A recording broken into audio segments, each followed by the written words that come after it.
The lost episode of Peppa Pig that never aired.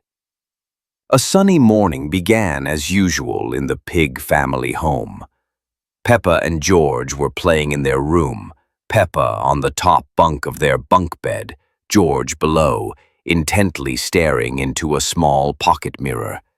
He had found the mirror during a walk in the woods the day before.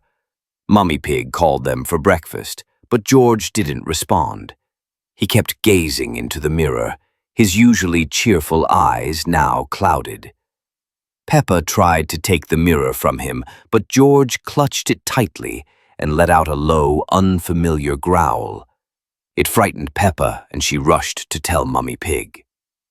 Mummy Pig tried to talk to George, but he only turned away, hiding the mirror. He stopped playing, stopped laughing. His favorite toys lay forgotten. He spent hours sitting in the corner of the room, staring into his reflection.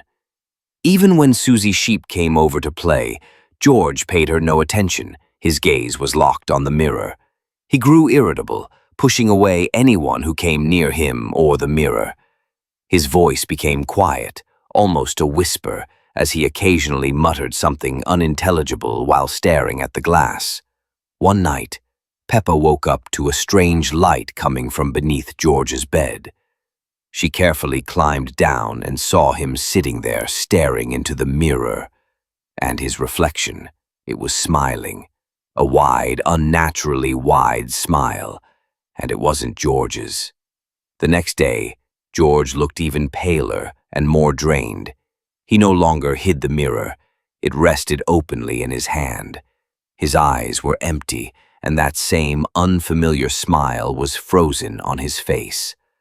Slowly, he stood up and, without looking away from the mirror, walked toward the front door. Mummy Pig tried to stop him, but George passed right by her, as if she weren't there.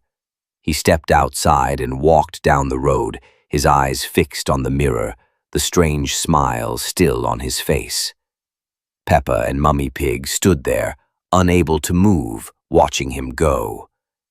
George's mirror continued to reflect that sinister alien smile, and George disappeared into the distance, taking something very important with him.